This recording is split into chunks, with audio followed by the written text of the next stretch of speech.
Okay, hello everyone. This is Reverend Dr. Roger Paul, and tonight we're going to continue our study of paper 110, Relation of Adjusters to Individual Mortals. And we're on section 5, and that starts on page 1207.7. Let's say a little prayer and we'll get started for tonight. Different setup here in the living room, so I'm adjusting it here. Okay, Father, thank you for bringing us together tonight that we might continue our study on the adjusters. Pray that you'll be with us tonight, open our hearts and minds that we might remember this and share it with others, and that we might learn about your presence within us, that this will benefit us in our daily lives. We thank you for being with us, and we thank you for allowing us to do this and share this. And we say this in your Son, Michael, Jesus of Nazareth. Amen. Okay. Amen. Erroneous concepts of adjuster guidance. Do not confuse and confound the mission and influence of the adjuster with what is commonly called conscience. They are not directly related.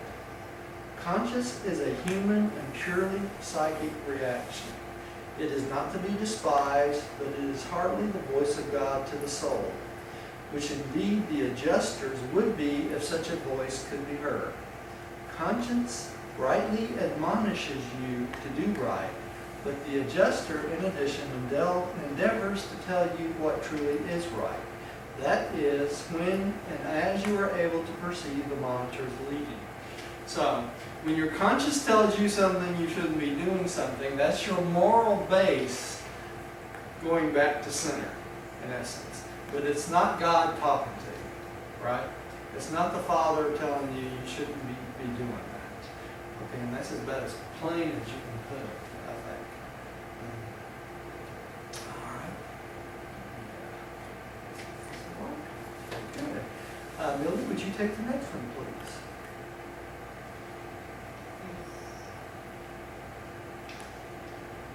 Man's dream experiences that disordered and disconnected parade of uncoordinated sleeping mind present adequate proof of the failure of the adjusters to harmonize and associate the divergent factors in the mind of man.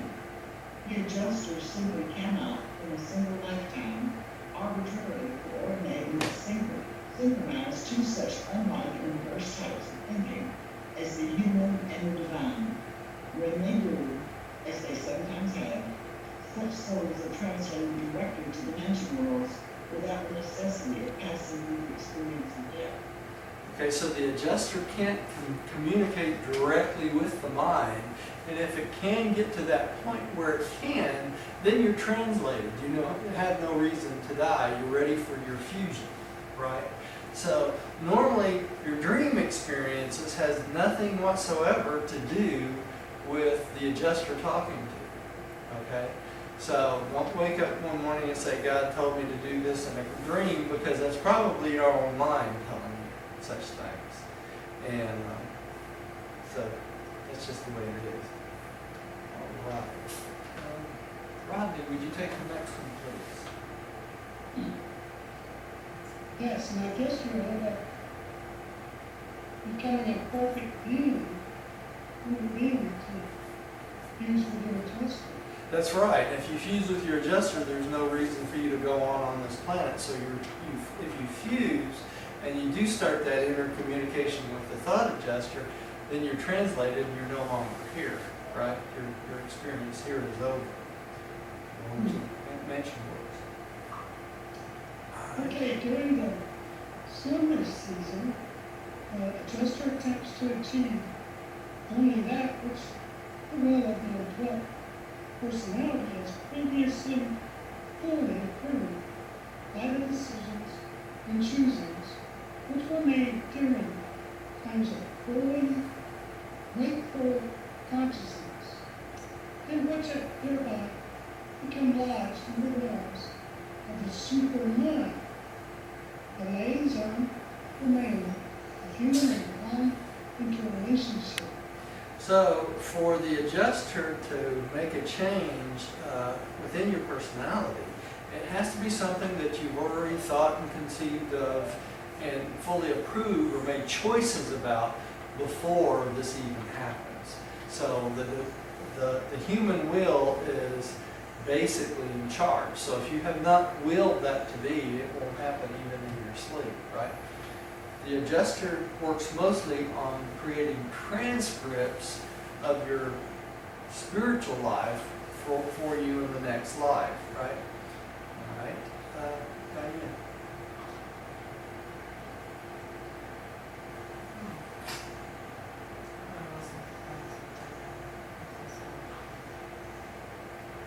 You're not trying to change the slide on your machine, are you? Yes, I am.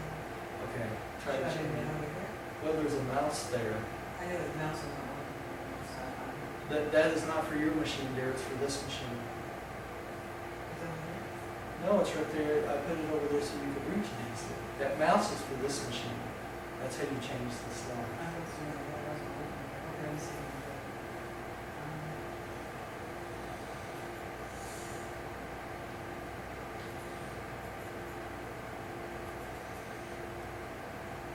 Okay. I got it. Was it on the screen?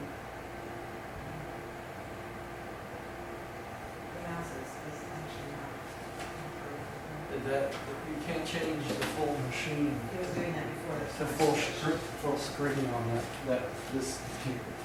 To change yours to full screen, you have to use this pad. That's what I wish you would.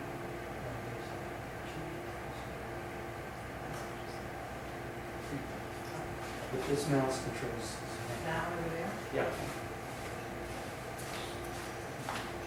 Sorry, y'all.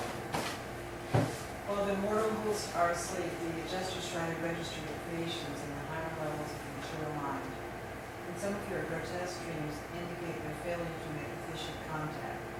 The absurdities of dream life not only testify to the pressure of unexpressed emotions, but also bear witness to the horrible distortion of the representations of the spiritual concepts presented by the adjusters. Their own passions, urges, and other innate tendencies translate themselves into the picture and substitute their unexpressed desires for the divine messages which the indwellers are endeavoring to put into the cycle of records during unconscious sleep. Okay, so some of your weird dreams, maybe your adjuster trying to communicate with you in your mind perceives it incorrectly. It is extremely dangerous to postulate as to the adjuster content of the dream life. The adjusters do work during sleep, but your ordinary dream experiences are purely physiologic and psychologic phenomena.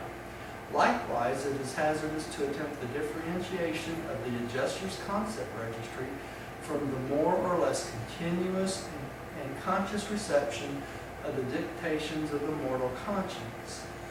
These are problems which have to be resolved through individual discrimination and personal decision. But a human being would do better to err in rejecting the adjuster's expression through believing it to be a purely human experience than to blunder into exalting a reaction of the mortal mind to the sphere of divine dignity. Remember, the influence of a thought adjuster is for the most part, though not wholly, a superconscious experience. So don't wake up in the morning and try to figure out why the adjuster has tried to teach you something in your sleep, because you'll probably get the whole concept wrong, more than likely. Really?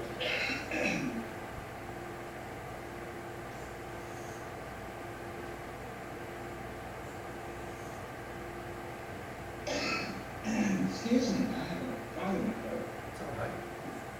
In varying degrees and increasingly as you ascend the psychic circles, sometimes directly or more often indirectly, you do communicate with your adjusters. But it is dangerous to entertain the idea that every concept originating in the human mind is the dictation of the adjuster. More often, in beings of your order, that which you accept as the adjuster's voice is in reality intellect. This is dangerous ground, and every human being must settle his preference for himself in accordance with his natural human wisdom and superhuman insight. We always come back to decisions, decisions, and more decisions. And that's what the adjuster works on, right? All right. Rodney, would you take the next one?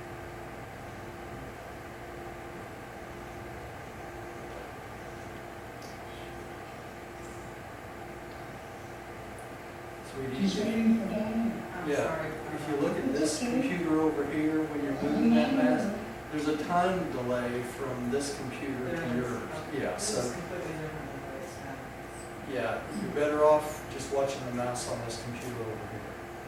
And this goes to. And that mouse is for that computer Oh, over there. gosh, okay. It sounds simple, honestly, but actually it is quite simple. Oh, you know what, I got it. Yeah. The time delay through the internet and back to get to Okay, your, a little that's, different. that's what you're dealing with, okay?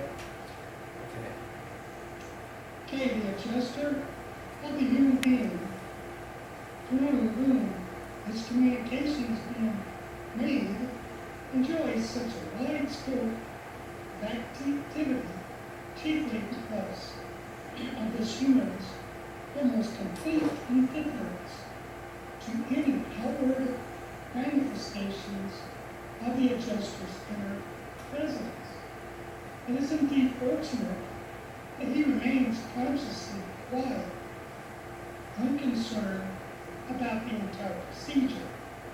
He always wondered about highly experienced adjusters of his day and generation, and yet his passive reaction to an inactive concern toward the phenomena associated with the presence in his mind of this personal adjuster is pronounced by the guardian of destiny to be a rare and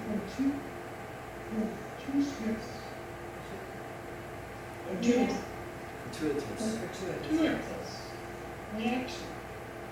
And all of this constitutes a favorable coordination of influences, favorable both to the adjuster and the higher sphere of action and to the human partner from the standpoints of health, efficiency, and tranquility. Okay, what are they talking about here? They're talking about the adjuster of whom this paper was revealed through.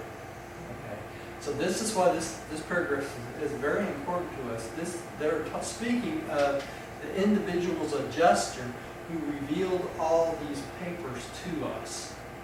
Okay, in which we know his name is not known and his identity will never be known.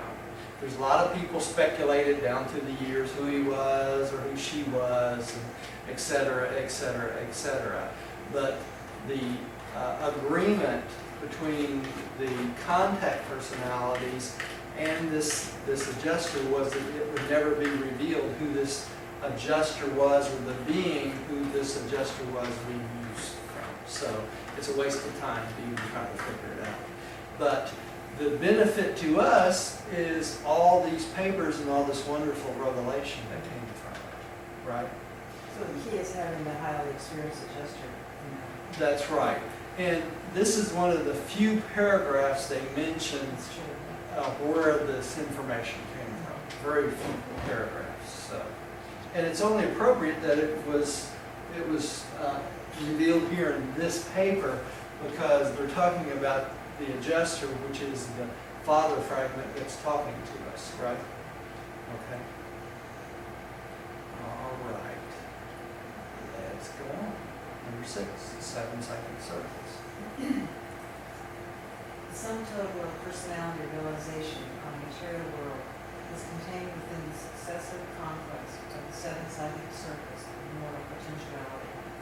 Entrance upon the 7th circle marks the beginning of true human personality function. Completion of the 1st circle denotes the relative maturity of the mortal being.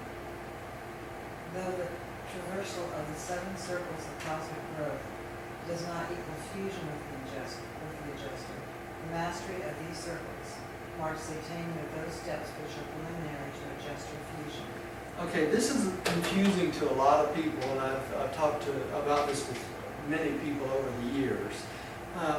This is one of the few things in the book. Normally in the book, when they talk about steps and things like that, you start it on number 1 and you work your way up to 7, right? This is just the opposite. There's the few things in the book where it works just the opposite. We start as a young person or a child at the 7th circle, and we work our way up till we hit the 1st circle. When we hit the 3rd circle, we'll assign a pair of guardian angels, guardians of destiny, right? And up to we get to the 3rd circle, we're assigned guardian angels in groups, as groups of beings, okay? But from the 3rd circle to the 1st circle, we're on a more advanced state on our way to becoming closer to adjuster fusion. Okay, so when you reach the 1st circle, you're humanly as close as you can get to your adjuster fusion.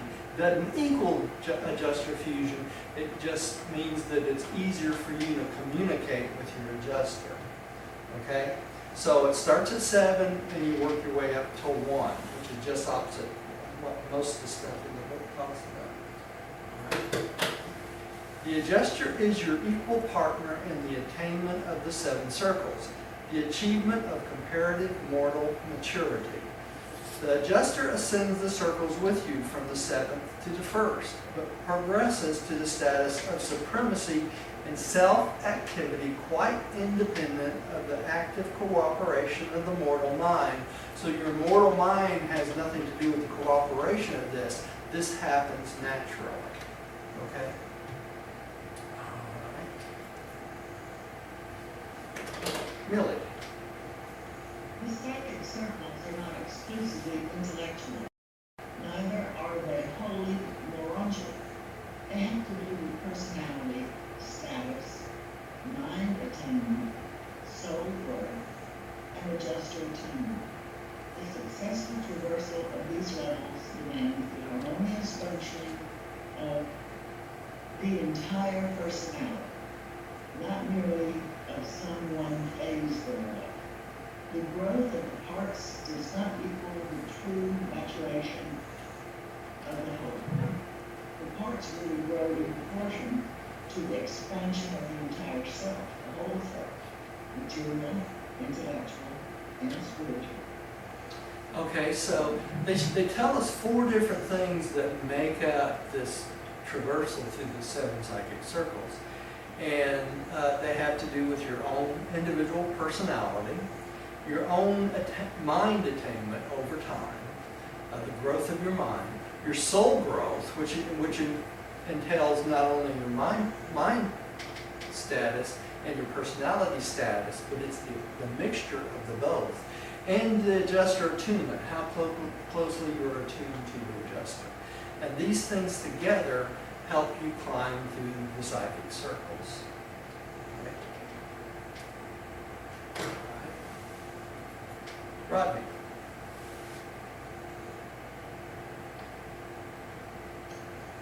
When the development of the intellectual nature proceeds faster than that of the spiritual, such a situation renders communication with the thought adjuster both difficult and dangerous. Likewise, over spiritual development tends to produce a fanatical and perverted interpretation of the spirit leadings of the divine dweller. Lack of spiritual capacity makes it very difficult to transmit to such a material intellect the spiritual truths residing in the higher superconsciousness. It is to the mind a perfect poise, housed in a body of clean habits, stabilized neural energies, and balanced chemical function when the physical, mental, and spiritual powers are in triune harmony of development. At a maximum imparted with a minimum of temporal danger or risk to the real welfare of such a being. By such a balanced growth, as man ascends circles of planetary progression, one by one, from the seventh to the first. So it's not just one part of your being that's involved. It's your mental, your spiritual, and also the development of your soul itself that helps you climb these circles. Also, the fact that you have a clean physical, mental, and spiritual triune relationship of your body. So if you're high on drugs all the time, or you're smoking and drinking all the time, you're polluting the body, so it makes it harder for these three things to come together for spiritual communication with the thought adjuster. So that's something to consider when you try to take care of yourself. It's important to keep the temple you're working on, which is your body, clean from bad habits. All right. Here. The adjusters are always near you and of you, but rarely can they speak directly as another being to you. Circle by circle, your intellectual decisions, moral choosings, and spiritual development add to the ability of the adjuster to function in your mind. Circle by circle, you thereby ascend from the lower stages of adjuster association and mind attunement, so that the adjuster is increasingly enabled to register his picturizations of destiny with augmenting vividness and conviction upon the evolving consciousness of his God-seeking mind soul. What a concept, his picturizations of destiny. In other words, what's to come in your future, right? And gives you convictions about this consciousness of God seeking from mind and soul and to the future, from mental worlds. Every decision you make either impedes or facilitates the function of the adjuster. Likewise, do these very decisions determine your advancement in the circles of human achievement. It is true that the supremacy of the decisions, its crisis relationship, has a great deal to do with its circle-making influence. Nevertheless, numbers of decisions, frequent repetitions, persistent repetitions, are also essential to the habit-forming certainty of such reactions. It becomes habit. When you make these decisions to do the right thing, go to the right way, follow your adjuster's leading, you do it over and over and over again, and that continuous repetition ingrains that in your developing soul. Okay, Millie, did you take the next one? It is difficult precisely to define the 7 levels of human progression for the reason that these levels are personal. They are variable for each individual and are apparently determined by the growth capacity of each human being. The conquest of these levels of cosmic evolution Is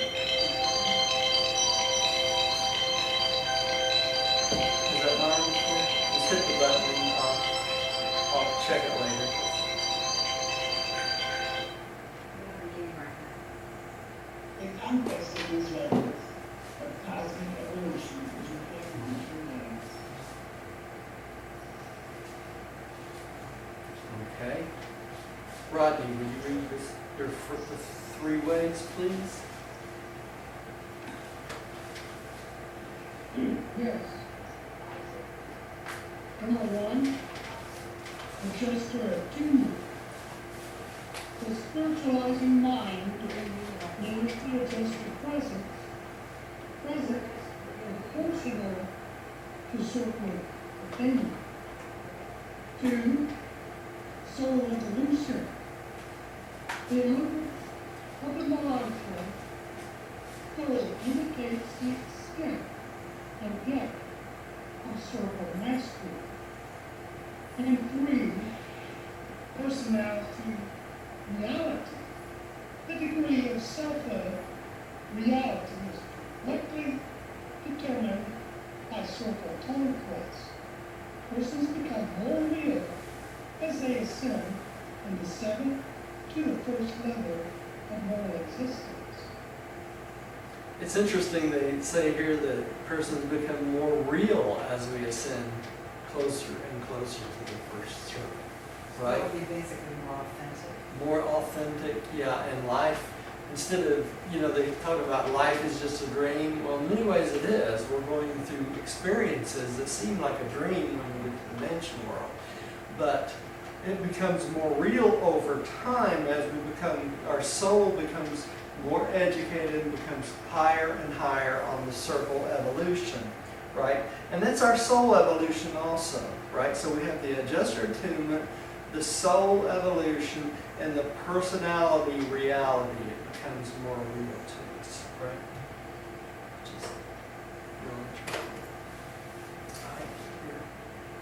As the circles are traversed, the child of material evolution is growing into the mature human immortal potentiality. The shadowy reality of the embryonic nature of the seventh circler is giving way to the clear manifestation of the emerging Urantia nature of a local universe citizen. Okay, so we're getting closer and closer to cosmic citizenship. While it is impossible precisely to define the seven circles or psychic circles of human growth, it is permissible to suggest the minimum and maximum limits of these stages of maturity realization. And that is, Billy, would you take the first paragraph? The seventh circle. This level is entered when human beings develop the powers of personal choice, individual decision, moral responsibility, and the capacity for the attainment of spiritual individuality. This signifies that the united function of the seven adjutant non-spirits in the direction of the spirit of wisdom is in the encircuitment of the immortal creature in the influence of the Holy Spirit and Urantia, first function of the spirit of truth, together with the reception of a thought adjuster in the moral realm. Entrance upon the seventh circle constitutes a moral creature, a truly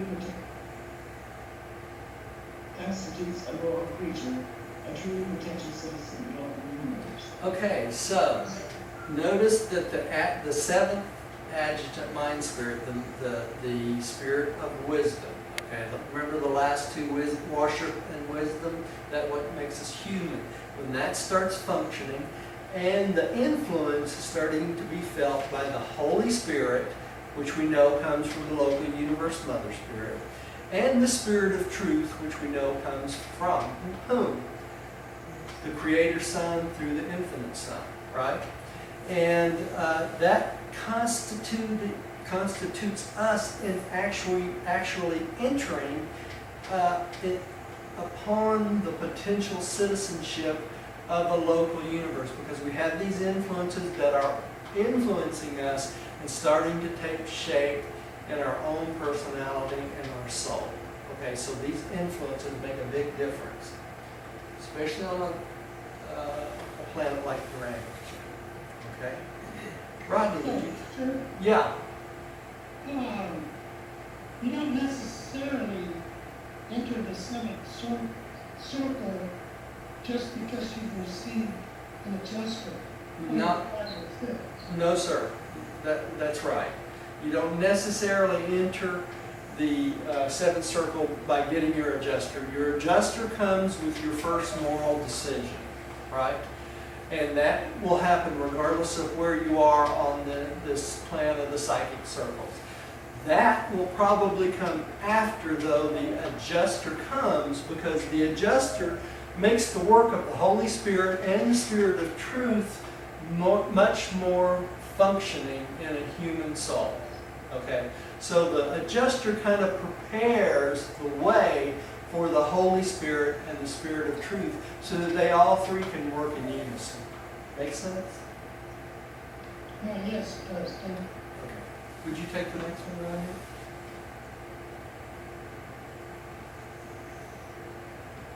here? Did you say me? Yeah, please. Yeah, okay. The third circle, the adjuster's work is much more effective after the human ascender attains the third circle and receives a personal seraphic guardian of destiny. While there is no apparent concert of effort between the adjuster and the seraphic guardian, nonetheless, there is to be observed an unmistakable improvement in all phases of cosmic achievement and spiritual development subsequent to the assignment of a personal seraphic attendant. When the third circle is attained, the adjuster endeavors to monarchialize the mind of man during the remainder of the mortal life span, to make the remaining circles, and to achieve the final stage of the divine human association before natural death dissolve the unique partnership. What are they talking about here, Urantia? They're basically talking that they're trying to convert just the human soul, the human subject, more into a Urantia being in preparation for the mansion worlds, where you become a true Urantia being, right? So these, the seraphic attendant or the seraphic angel helps you develop your personality and your soul, Urantiaize you, get you ready for the mansion world, so that when you're a translator, when you die, and you wake up on the mansion world, you have that Urantia personality in place and acting. And this is just a picture of a seraphic guardian watching over someone. That was interesting. Okay? That's what they look like. Yeah. They actually looked nothing like that, but it was an interesting picture anyway. I like the bed. Okay. The first circle, the adjuster cannot ordinarily speak directly and immediately with you until you attain the first and final circle of progressive mortal achievement.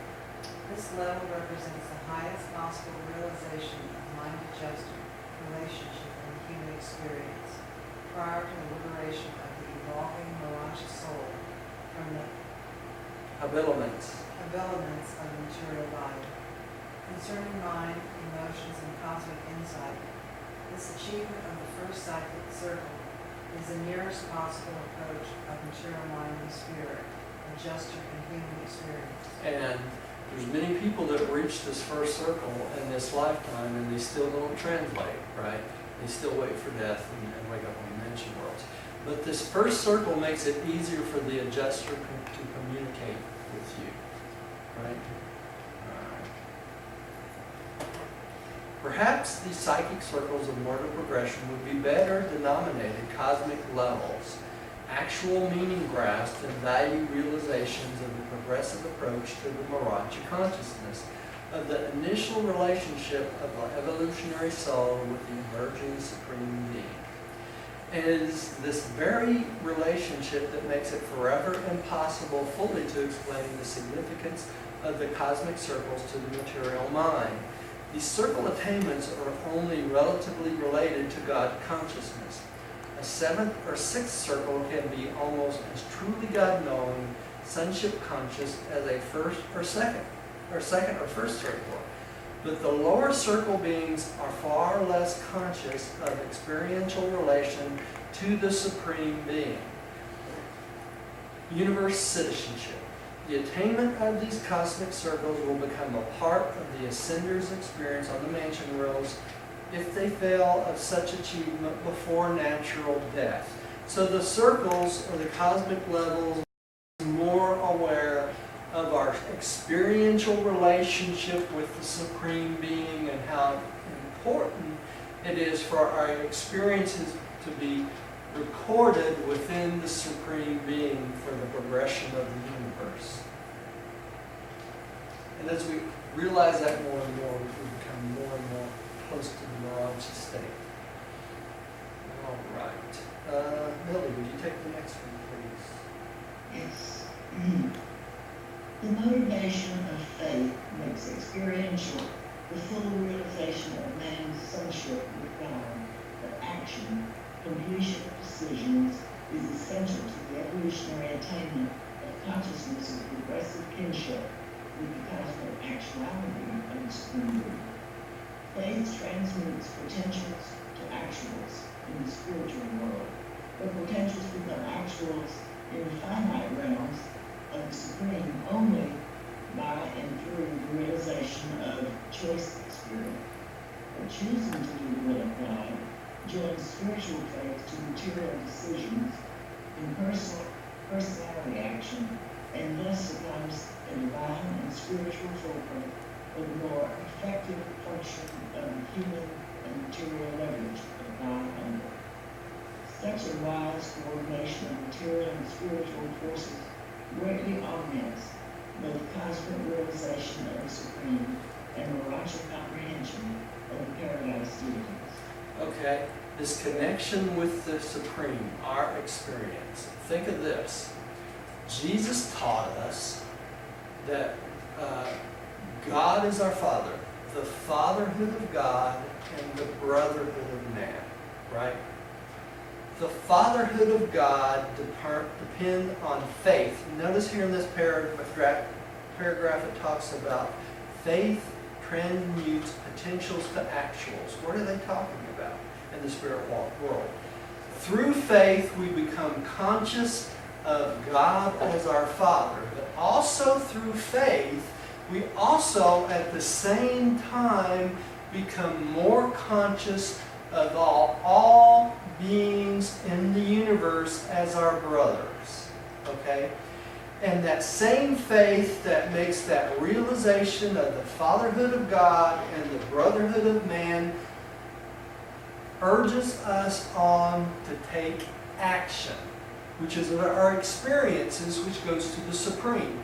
So our physical action in this human universe starts to relate more and more to service of our fellow beings or our fellow men and women in the universe. Okay?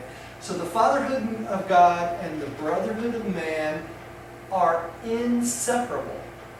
Without the brotherhood of man, we can't truly realize the fatherhood of God, right? Because we're all children of God. And that faith and the fatherhood of God and the brotherhood of man urges us on for social service and service to other human beings or other beings. Okay? And that service gives us experience to pass on to the Supreme Being. Okay? So you see the connection of the whole? Don't want to get too preachy, but I want you all to understand all these connections. All right. Rob?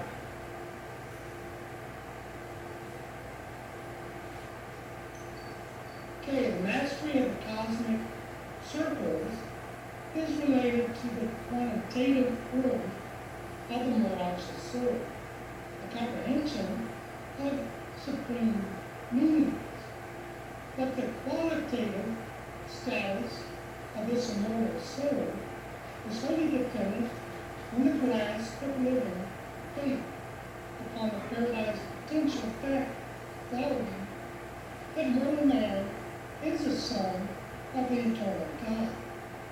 Therefore does the circle go on to the mansion worlds to attain further quantitative realization of cosmic growth, just as does a second or even a first circle. So all you need is that little bit of faith. Even if you're in the very seventh circle, when you go on to the mansion worlds, you have that growth potential, right? Thank you. There is only an indirect relation between cosmic circle attainment and actual spiritual religious experience. Such attainments are reciprocal and therefore mutually beneficial. Purely spiritual development may have little to do with planetary material prosperity, but circle attainment always augments the potential of human success and moral achievement. And why would that be? Because we're more service-minded. we're more service-minded to help other people have a tendency to more help us, and so it makes us more prosperous through life in many different ways, which are not always monetarily. From the seventh to the third circle, there occurs increased and unified action of the seventh adjuvant mind spirits in the task of weaning the mortal mind from its dependence on the realities of the material life mechanisms, preparatory to increased introduction to Urantia levels of experience.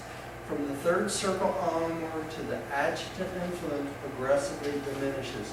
So as we get closer to our Urantia experience, we need the seven adjutants less and less. Okay? So that when we get to the mansion world, we're totally different. Millie, you take the next one? The seven circles embrace moral experience, extending from the highest purely animal level to the lowest actual contactual Urantia level of self-consciousness as a personality experience. The mastery of the first cosmic circle signalizes the attainment of pre-Urantia moral maturity and marks the termination of the conjoint ministry of adjacent mind spirits and the exclusive influence of mind action human personality. Beyond the first circle, mind becomes increasingly akin to the intelligence of the Urantia state evolution and conjoined ministry of the cosmic mind, and the super adjective endowment of the creative spirit of the local universe. Okay, so we switch from the seven adjutants to the cosmic mind and the creative spirit influence of the local universe. So it's just a natural progression. Roger, could you take the next one, please? The great gains in the individual leaders of adjusters are, first, when the human subject breaks through into the third psychic circle, thus ensuring the monitor's self-activity and increased range of function, criticism, provided the employer is not already self-active. Then, when the human partner attains the first psychic circle, and they are thereby enabled to intercommunicate, at least to some degree, and at last, create a final and internal fuse. So they come closer to that fusion in that first circle, right? Right? Diane. 7, the attainment of immortality. The achievement of the 7 cosmic circles does not equal a just fusion.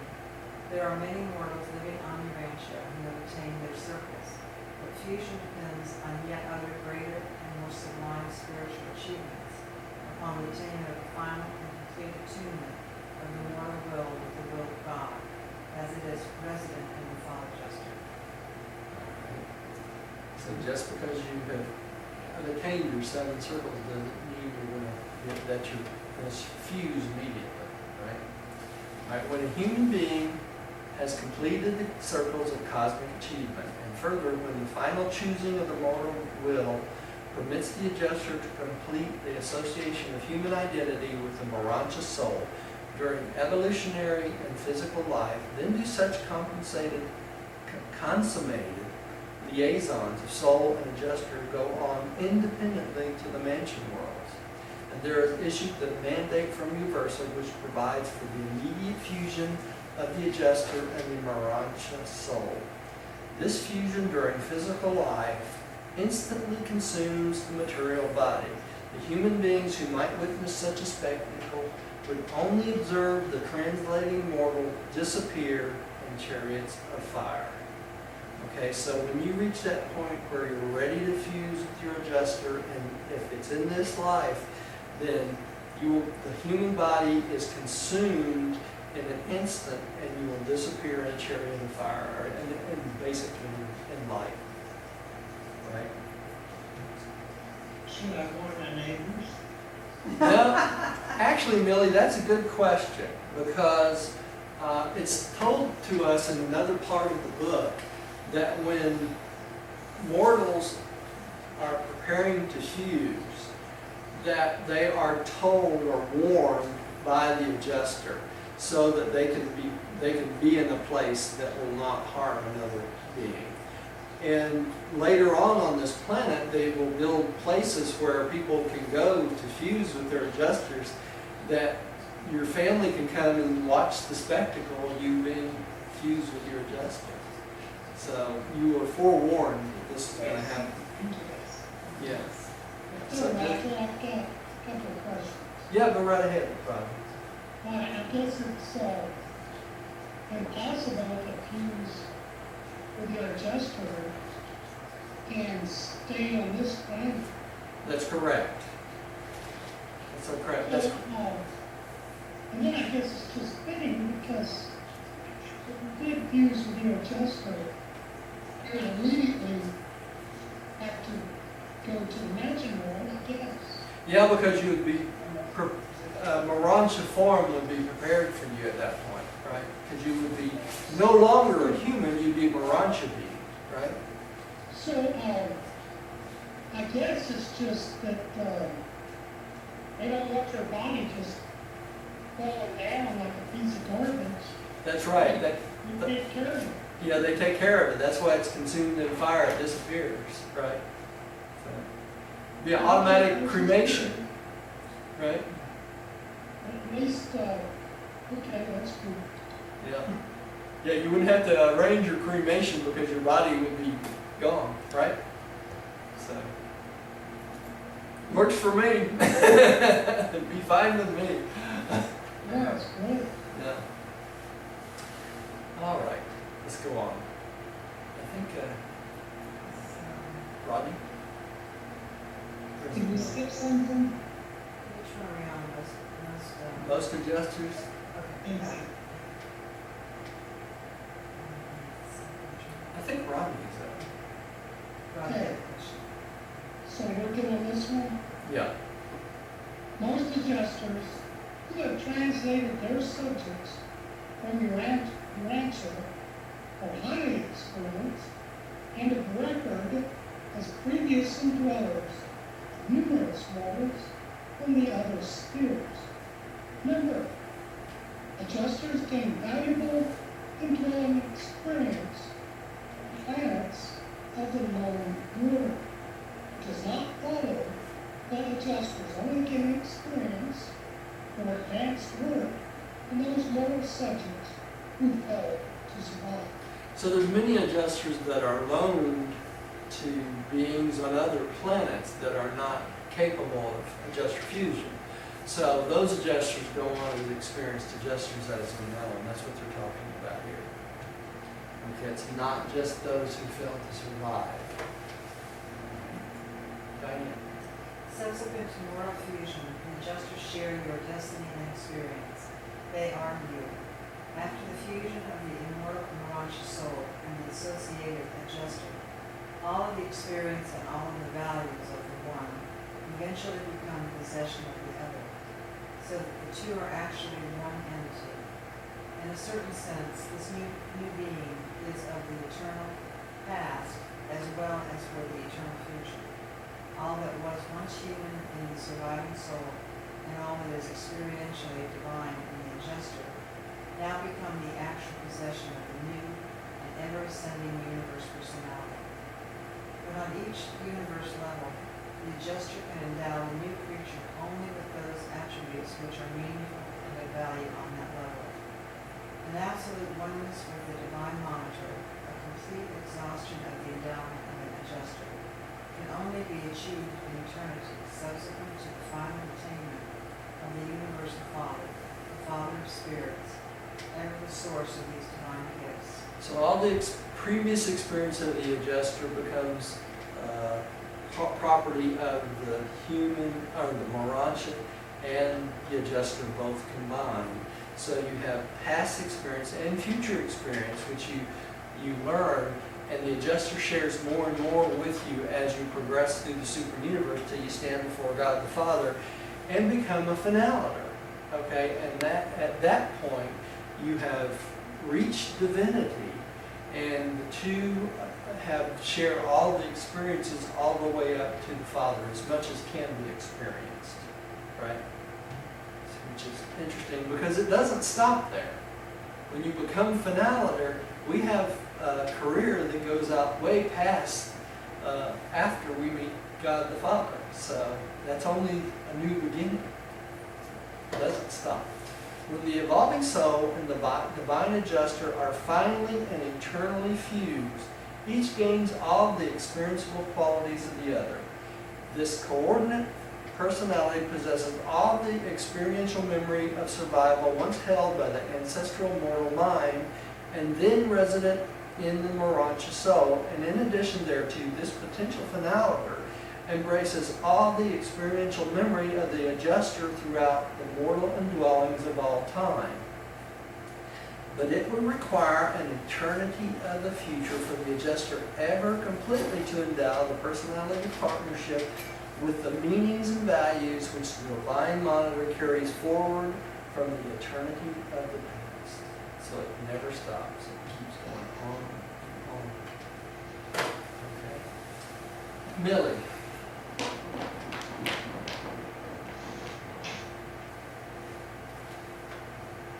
But with the vast majority of Urantians, the adjuster must patiently await the arrival of death beings, must await the liberation of the emerging soul from the well-nigh combination of the energy patterns and chemical forces inherent in the material or of existence. The chief difficulty you experience in contacting with your adjusters consists in this very inherent material nature. So few mortals are real thinkers. Do you not spiritually develop and discipline your minds to the point of favorable liaison with the divine adjusters? You do not. You do not. Yes. You do not spiritually develop and discipline your mind. The ear of the human mind is almost deaf to the spiritual pleas which the adjuster translates from the manifold messages of the universal broadcast of love or soothing from the power of mercy. The adjuster finds it almost impossible to register these inspiring spiritual pleadings in an animal mind so completely dominated by the chemical and electrical forces inherent in your physical. So you can see the problem. The adjuster trying to, yeah. We're too human, right? Too human. Too human, that's right. Rodney, would you take the next one, please?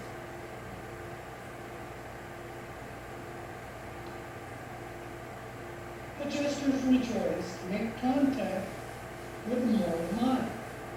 They must be patient through the long years of silent sojourn, during which they are unable to break through animal resistance and directly communicate with you. The higher the thought adjusters ascend in the scale of service, the more efficient they become. But never again they greet you in the flesh with the same full, sympathetic, and expressionful affection as they will when you discern them mind to mind on the mansion worlds. So when we get to the mansion worlds, we'll be able to intercommunicate with our adjuster itself, right? Mind to mind. During mortal life, material body and mind separate you from your adjuster and prevent free communication.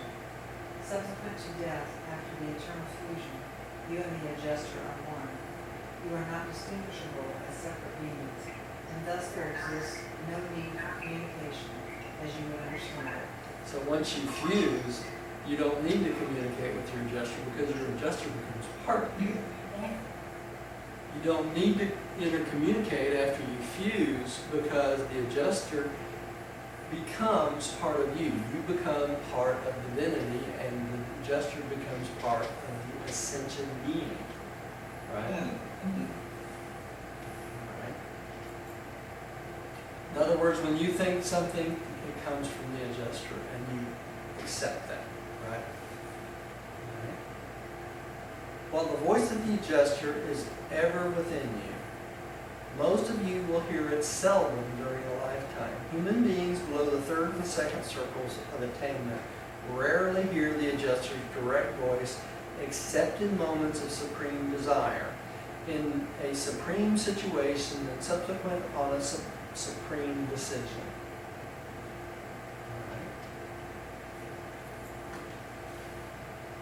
All right. Nellie, you get the last one here. Yeah. During the making and breaking of contact between the mortal mind of the destiny reservist and the planetary supervisors, sometimes the in-running adjuster is so situated that it becomes possible to transmit a message to the mortal partner. Not long since, on Urantia, such a message was transmitted by a self-acting adjuster to a human associate, a member of the Reserve Corps of Destiny. This message was introduced by these words, and now without injury or jeopardy to the subject of my solicitous devotion, and without intent to over-chastise or discourage, for me make record of this my plea to him. This one. Then followed a beautiful, touching, and appealing admonition. Among other things, the adjuster pleaded that he more faithfully give me his sincere cooperation, more cheerfully endure the task of my emplacement, more faithfully carry out the program of my arraignment, more patiently go through the trials of my selection, more persistently and cheerfully tread the path of my choosing, more humbly receive credit that may accrue as a result of my ceaseless endeavors, thus translate my admonition to the man of my indwelling. Upon him I bestow the supreme devotion and affection of the divine spirit, and say further to my beloved subject that I will function with wisdom and power until the very end, until the last earth struggle is over. I will be true to my personality trust. I will exhort him to survival, not to disappointment, not to deprive me of the reward of my patient and intense struggle. On the human will, our achievement of personality depends. Circle by circle, I have patiently ascended this human mind, and I have testimonied that I am meeting the approval. I am meeting the approval of the chief of my kind. Circle by circle, I am passing on to judgment. I will wait with pleasure and without apprehension the Lord call of destiny. I am prepared to submit all to the tribunals of the ancients of days. Possessed by my solitary messenger of Urantia. So these are the words of a thought adjuster. Okay. And this is so. The printing is so fat on the screen that I have to go back to my book. Oh, okay. This is, if you want to know what your adjuster would say to you, this is what it would be.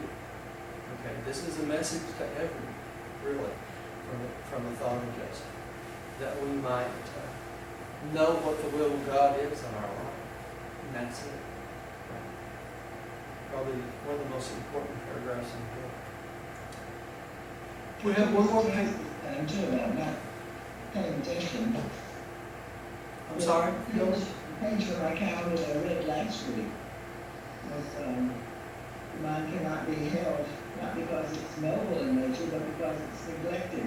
Yeah. They have them turning and wobbling hither and thither. There you go. We have one more paper on the adjuster, and that is the adjuster and the soul, and then after that is the personality survivor. So we got one more paper on the adjuster, and that'll be next week. Okay. Let's say a little prayer and close us for the night. Diane, would you want to close us tonight? Father, we just thank you so much for this wonderful, wonderful revelation and revealing to us how we are looking forward to coming with you in the process that you've shown and given to us. I just thank you for this knowledge and maybe appropriate into our thinking and we focus on it. Become purer and purer in our heart and our lives and act more according to your will.